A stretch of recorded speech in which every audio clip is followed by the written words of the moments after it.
Hi అండి, welcome back to my channel Prancy kitchen and blogs. ఈరోజు మన వీడియోలో వెజ్ పులావ్ని ఏ విధంగా ప్రిపేర్ చేయాలో చాలా ఈజీగా సింపుల్గా చూపిస్తాను. ఇక లేట్ చేయకుండా మనము వెజ్ పులావ్ని ఏ విధంగా ప్రిపేర్ చేయాలో చూద్దాం. ఒక బౌల్లోకి 2 గ్లాసెస్ వరకు బాస్మతి రైస్ని వేసుకోవాలి. ఈ విధంగా 2 గ్లాసెస్ వరకు వేసుకున్న తర్వాత వాటర్ వేసుకొని బాగా నీట్గా 2-3 టైమ్స్ వరకు బాగా నీట్గా కడిగేసుకోవాలి. ఈ విధంగా బాగా నీట్గా కడిగిన తర్వాత ఇందులోకి మనము 3 గ్లాస్ వరకు వాటర్ని వేసుకొని నానబెట్టేసుకోవాలి. ఒక హాఫ్ అన్ అవర్ పాటు నానబెట్టేసుకోవాలి. బఠానీని ఈ విధంగా కడిగి పక్కన పెట్టేసుకోవాలి. నేను ఇక్కడ హాఫ్ కప్ వరకు బఠానీ తీసుకున్నాను. వెజిటేబుల్స్ క్యాలీఫ్లవర్, క్యాబేజీ, అలాగే పొటాటో, టమాటోస్ని ఈ విధంగా కట్ చేసుకోవాలి. పచ్చిమిర్చి, అలాగే బీన్స్, కరివేపాకు, కొత్తిమీర ఈ విధంగా కడిగి కట్ చేసుకొని పక్కన ఉంచుకున్నాను. ఇవే కాదండి, మీకు ఏవి అవైలబుల్గా ఉంటే ఆ వెజిటేబుల్స్ని వేసుకోవచ్చు. ఈ విధంగా కట్ చేసుకొని పక్కన ఉంచుకోవాలి.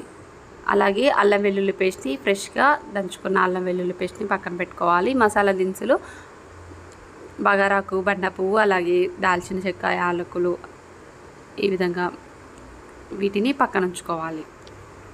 స్టవ్ ఆన్ చేసి బౌల్ పెట్టుకోవాలి. అందులోకి మనము 2.5 టేబుల్ స్పూన్ వరకు ఆయిల్ని వేసుకోవాలి. ఆయిల్ని హీట్ చేసుకోవాలి. ఆయిల్ హీట్ ఎక్కేలోపు మనము హాఫ్ కప్ వరకు పెరుగుని తీసుకోవాలి. ఇప్పుడు ఇందులోకి మనము 2 టేబుల్ స్పూన్ వరకు కారం వేసుకోవాలి. అలాగే 1 టేబుల్ స్పూన్ వరకు సాల్ట్ వేసుకోవాలి.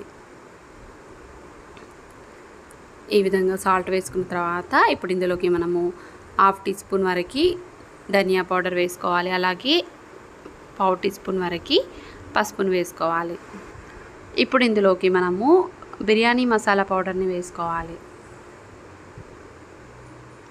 1/2 టీ స్పూన్ వరకు మసాలా పౌడర్ని వేసుకోవాలి. అలాగే సాంబార్ మసాలా పౌడర్ ఉంటే సాంబార్ మసాలా పౌడర్ని కూడా యాడ్ చేసుకోవచ్చు. నేను ఇక్కడ సాంబార్ మసాలా పౌడర్ని కూడా వేస్తున్నాను, టేస్ట్ కోసం వేస్తున్నాను. 1/4 టీ స్పూన్ వరకు సాంబార్ మసాలా పౌడర్ని వేసుకోవాలి. ఇదంతా మొత్తం ఒకసారి మిక్స్ చేసేసుకోవాలి. పేస్ట్ వచ్చే విధంగా మిక్స్ చేసుకోవాలి. ఇందులోకి కొద్దిగా వాటర్ని వేసుకుంటూ పేస్ట్ అయ్యే విధంగా మొత్తం ఒకసారి కలిపేసుకోవాలి. చూసారు కదండి, ఈ విధంగా కలిపేసుకుని వీటిని ఇప్పుడు పక్కన ఉంచుకుందాం. ఆయిల్ హీట్ ఎక్కింది కదా, ఇప్పుడు ఇందులోకి మనము 1/2 టీ స్పూన్ వరకు జీలకర్ర వేసుకోవాలి. జీలకర్ర అనేది బాగా వేగిపోయిన తర్వాత ఇందులోకి మనం సన్నగా పొడుగా కట్ చేసి పెట్టుకున్న పచ్చిమిర్చి ముక్కలు, అలాగే మసాలా దినుసుల్ని వేసుకోవాలి. 2 యాలకులు, అలాగే బండ పువ్వు, బగారాకు, అలాగే బిర్యానీ ఆకును కూడా వేసుకోవాలి. ఇదంతా ఒకసారి ఫ్రై అవ్వనివ్వాలి. ఇదంతా బాగా ఫ్రై అయిన తర్వాత ఇప్పుడు ఇందులోకి మనము కడిగి కట్ చేసి పెట్టుకున్న క్యాలీఫ్లవర్, అలాగే క్యాబేజీ పీసెస్ని వేసుకోవాలి. అలాగే బీన్స్, కొత్తిమీర, కరివేపాకు, మనం కట్ చేసి పెట్టుకున్న వెజిటేబుల్స్ని ఇందులోకి వేసేసుకోవాలి. ఇవన్నీ వేసుకున్న తర్వాత మనం మొత్తం ఒకసారి కలిపేసుకొని బాగా ఫ్రై చేసుకోవాలి.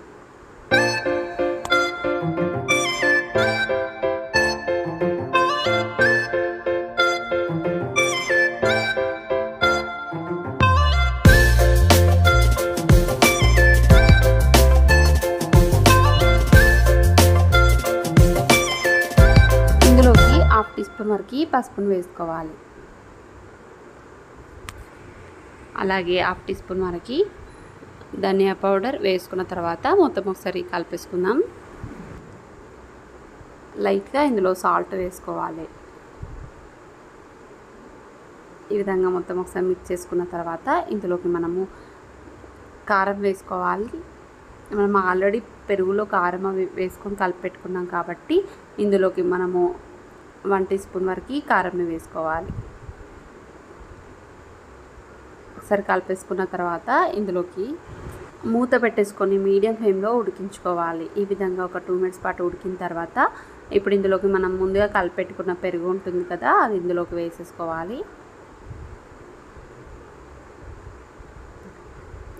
ఇదంతా ఒకసారి మిక్స్ చేసుకుందాం. మనం ఆల్రెడీ ఒక 2-3 మినిట్స్ ఉడికించుకున్నామంటే మీడియం ఫ్లేమ్లో వెజిటేబుల్స్ అనేటివి 70% వరకు కుక్ అయిపోతాయి. కాబట్టి ఈ విధంగా ఉడికిన తర్వాత మనం అప్పుడు పెరుగుని యాడ్ చేసుకోవాలి.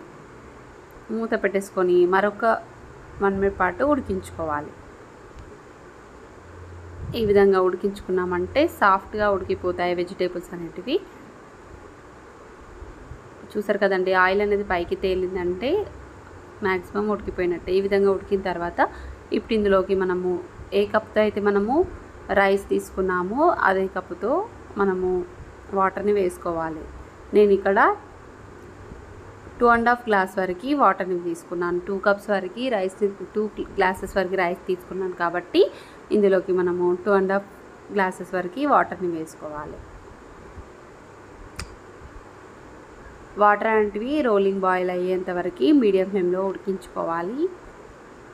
ఈ విధంగా ఉడికిన తర్వాత ఇప్పుడు ఇందులోకి రైస్ని వేసుకోవాలి. హాఫ్ అన్ అవర్ పాటు మనం నానబెట్టేసుకున్నాం కాబట్టి తొందరగా ఉడికిపోతుంది. ఈ విధంగా రైస్ని వేసేసుకొని ఉడికించుకోవాలి. ఈ విధంగా మొత్తం ఒకసారి కలిపేసుకొని మనం మీడియం ఫ్లేమ్లో ఉడికించుకోవాలి. 2 ఆనియన్స్ని తీసుకొని ఆయిల్లో బాగా ఫ్రై చేసుకోవాలి. ఈ విధంగా ఫ్రై చేసుకున్న ఆనియన్స్ని వేసుకోవాలి. మీకు ఆనియన్స్ ఇష్టం లేకపోతే స్కిప్ చేయొచ్చు. ఈ విధంగా ఆనియన్స్ని బాగా ఫ్రై చేసుకొని వేసుకున్నామంటే టేస్ట్ అనేది చాలా బాగుంటుంది.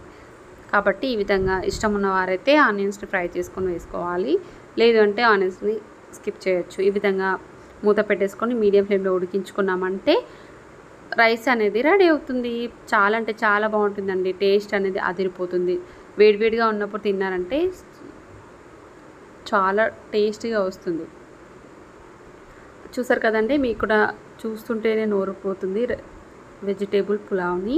కాబట్టి మీరు కూడా తప్పకుండా ఈ వీడియోని మొత్తం స్కిప్ చేయకుండా చూసి ట్రై చేసి మీకు ఎలా కుదిరిందో కామెంట్లో ఫీడ్బ్యాక్ ఇవ్వండి. ఇదే కాదండి, మరిన్ని రెసిపీస్ కావాలంటే మన ఛానల్ని సబ్స్క్రైబ్ చేయండి. మీ ఫ్రెండ్స్కి, మీ రిలేటివ్స్కి కూడా షేర్ చేయండి. వెజిటేబుల్ అలాగే స్నాక్స్, స్వీట్స్ ఐటమ్స్ చాలా ఉన్నాయి, రెసిపీస్ చాలా ఉన్నాయి. కాబట్టి తప్పకుండా మీరు వీడియోకి వెళ్ళి చెక్ చేయండి. నచ్చితే please like and share and subscribe. Thank you for watching. Bye friends.